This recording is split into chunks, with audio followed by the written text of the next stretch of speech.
Ash and Iron. The town of Coldwater was a dust-bitten place, sunburned and slow, like a half-dead mule that refused to quit. Its main street stretched lazily between the old church and the saloon.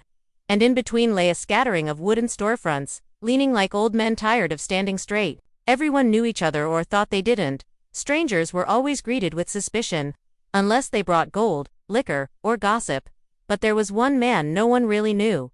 They called him Ash, though no one could say if it was his real name. He'd wandered into town 5 years back, beaten by weather and time, carrying nothing but a pack and a hammer. He'd bought the old blacksmith's shop with coin that clinked like truth and said not a word. No one had heard him speak since, not once. He fixed plows and horseshoes with the same calm care he gave to wagon axles and iron gates. He was always there before dawn and still at work when the moon rose over the desert. Children dared each other to speak to him, giggling near the fence, but the blacksmith would just nod politely and return to his work. Silent, smoke-shadowed, alone. That silence became a target. "Man like that's hiding something," said Grady Finch, a wiry cowhand who drank too much and talked louder than any man ought to. "Or maybe he's just touched in the head," chuckled Silas McKee, the deputy whose badge was more for show than law. The town called him names. Mute, Ghost Ash, the dumb. They laughed behind his back when they were bold, right in front of him. But Ash never flinched, never raised his head, just hammered steel and breathed smoke. The only one who seemed to see more was the doctor's daughter, Lena Monroe. She was 16 when he came, 21 now, and no longer content to just guess about the man with soot on his skin and storms in his eyes. "You're not just a smith," she said to him one evening, leaning against the post while he shaped a length of iron. "You hold that hammer like you were born with it." Ash paused, glanced up, and smiled not with his mouth, but with his eyes. Then he went back to work. That was all. But Lena saw something in that silence. A wait, a past. She kept visiting. Then came the Bishop gang. 6 of them rode into town in a cloud of dust and thunder. Their coats stained, their guns heavy with stories, too awful to repeat. Duke Bishop, their leader, had a scar down his left eye and a gold tooth he liked to flash when he smiled, usually before someone bled. They weren't looking to rob. Not yet. They were looking for something else. A legend. "Heard tell there's a man here used to ride with the rawest," Duke said, walking into the saloon like he owned it. "Fastest draw this side of the divide. Goes by the name of Ash." Grady Finch, half drunk and twice foolish, laughed loud. "You mean the blacksmith? That man ain't no outlaw. He's barely a man. Don't speak, don't fight, dumb as a stump." The gang laughed. But Duke didn't. "You sure?" he asked. "Hell, I seen him myself," Silas added, trying to gain favor. "Wouldn't say boo if you lit him on fire." Duke smirked. "Then, we'll pay him a visit." Word traveled fast in Coldwater, faster than bullets. By sundown, Lena had rushed to the blacksmith's shop, breathless and afraid. "They're coming for you," she warned, gripping his sleeve. "The Bishop gang. They think you're someone you used to be." Ash looked at her, something like regret flickering in the corner of his eyes. He walked to the back of the shop, past anvils and tools, and opened a long, dust-covered chest. Inside lay a revolver, polished, maintained. Loved Ash picked it up, turned it once in his hand, and checked the cylinder. Then he closed the chest, and looked at Lena. She gasped. There were tears in her eyes, not of fear, but of understanding. He wasn't silent because he couldn't speak. He was silent because he had once spoken with fire. Shadows of the past. Ash's hands rested lightly on the worn grip of the revolver. The cold metal, a stark contrast to the heat simmering inside him. The memories stirred, as if the iron itself whispered stories of a life long buried beneath years of silence. He had not always been just a blacksmith. Years ago, before Coldwater, before the hammer and anvil, Ash had been a man of the West's wild lawlessness. A gunslinger known not just for his speed, but for a deadly precision that made legends shudder. Names like Ash and Lightning were spoken in saloons with a mix of fear and respect. But that life had been swallowed by fire, the kind of fire that leaves nothing but ash and regret. Lena watched him closely. She didn't flinch when Ash raised the revolver, checked it carefully, and then laid it gently back on the workbench. The blacksmith's face was hard to read, quiet, like the desert after a storm. "You don't have to face them alone," she said softly. "We can warn the townsfolk. Prepare." Ash shook his head slowly.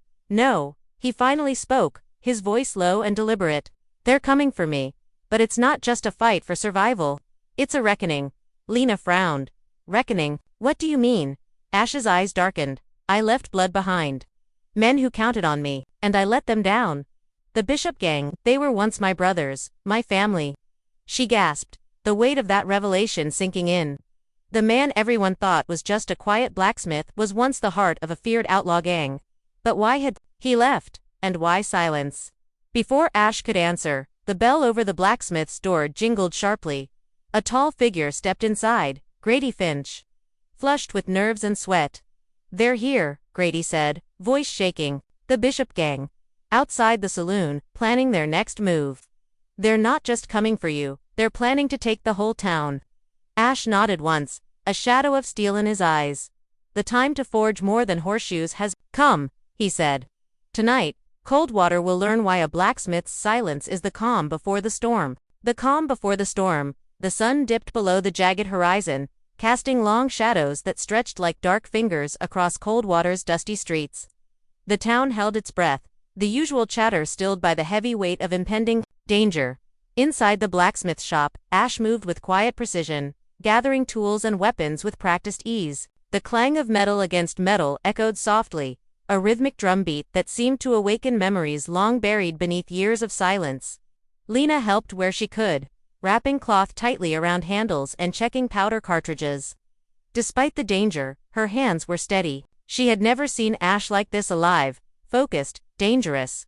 Why do you fight? She asked suddenly, breaking the silence.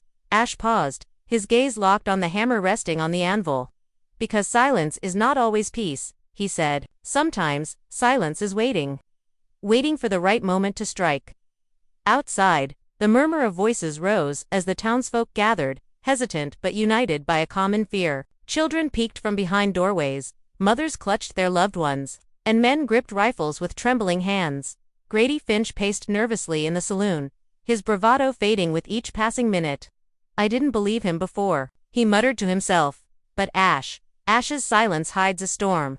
As dusk settled, Duke Bishop and his gang emerged from the saloon, their faces set like stone. The leader's eyes searched the horizon, looking for the man who had once been their fiercest ally and now stood in their way. Ash stepped outside the blacksmith shop, his silhouette framed by the fading light. The silence stretched taut, between the two forces, a fragile thread ready to snap. Thought you could hide behind your hammer forever, Ash? Duke called, voice rough and mocking. Ash didn't answer with words. Instead, his hand hovered near his revolver, a quiet promise of what was to come. The first shot rang out, sharp and true, and the battle for Coldwater's soul had begun. Fire and steel, the street exploded into chaos, a whirlwind of dust, smoke, and the sharp staccato of gunfire. The Bishop gang charged like rabid wolves, ruthless and relentless, but Ash stood his ground. Unmoving as a mountain before a storm, his revolver sang a deadly song, each bullet a note of judgment, cutting through the twilight with uncanny precision. Every movement was deliberate, no wasted motion. No hesitation. Years of silence had forged him into something more than a man, a force of nature. Lena's breath caught as she watched from behind a battered barrel, her heart pounding not just from fear, but from awe. This was not the quiet blacksmith she'd come to know. This was a ghost from the past, angry, swift, unstoppable. Grady Finch stumbled forward, rifle trembling in his grasp, eyes wide with disbelief. He's a legend, he muttered, firing blindly into the fray. The townsfolk, once paralyzed by fear, rallied behind Ash. Old men lifted rifles from dusty corners. Young ones picked up anything they could find. The fight wasn't just Ash's anymore, it was Coldwater's last stand. Duke Bishop snarled, rage twisting his scarred face. You think your silence makes you strong? It's just cowardice, he bellowed, charging at Ash with a drawn pistol. Ash didn't reply. Instead, he stepped forward, hammer in hand, and with a crushing swing shattered Duke's weapon before the outlaw could pull the trigger. Steel met steel as fists and hammers clashed. Blood darkened the dust, mingling with sweat and ashdot in that storm of fire and steel. Ash's silence was broken, not by words, but by the sound of justice delivered with unyielding force. When the dust finally settled, the street lay littered with bodies and shattered pride. Ash stood tall, breathing hard, eyes burning with something fiercer than anger, a vow. His silence had ended. A new story was just beginning. Echoes of redemption, the first light of dawn crept over Coldwater, casting pale gold across the battered town. The battle was over, but its echoes lingered, in broken doors, smoldering barrels, and the heavy silence settling over the streets. Ash stood outside his blacksmith shop, the weight of the night pressing down on him. His hands trembled slightly, not from fatigue, but from the storm inside. He'd faced ghosts long buried, but now those ghosts whispered louder than ever. Lena approached quietly, carrying a cloth wrapped around a fresh wound on Ash's arm. "You saved us all," she said softly.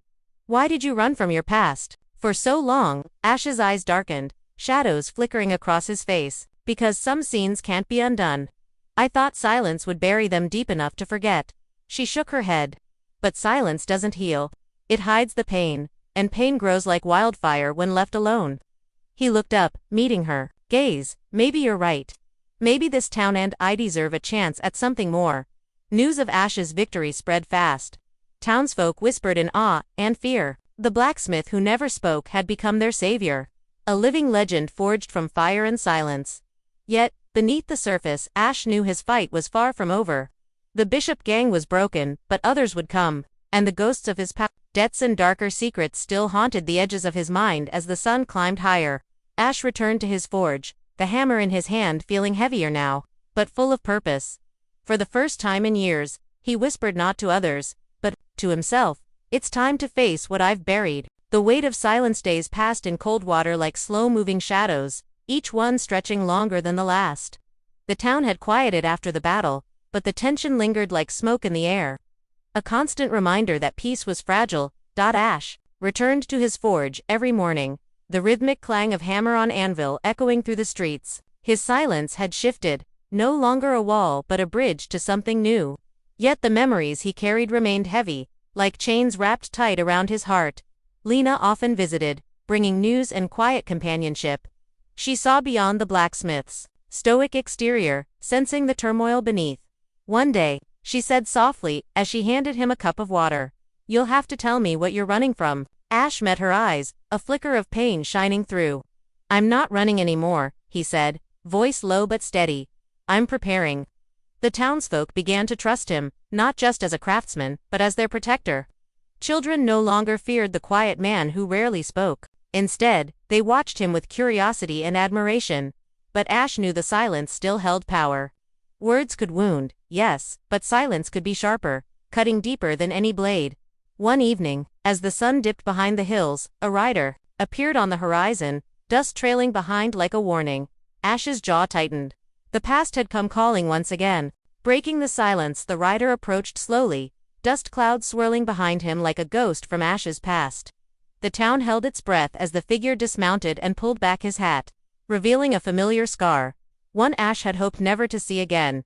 It was Cade Bishop, Duke's brother, a man thirsting for revenge and hungry to reclaim what the gang had lost.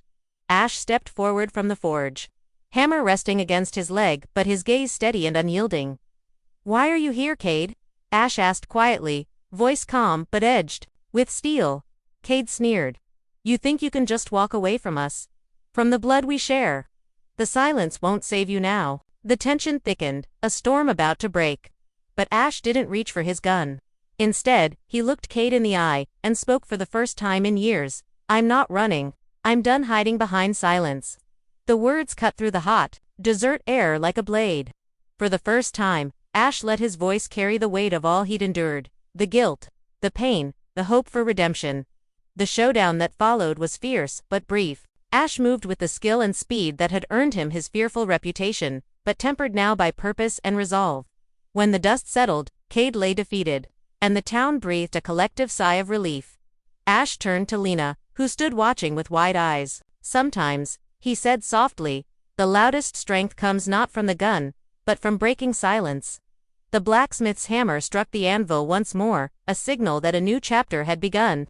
No longer just a silent craftsman, Ash was a man who'd found his voice in the fire of his past and the promise of tomorrow. Coldwater had its hero, forged not just in iron, but in courage and truth.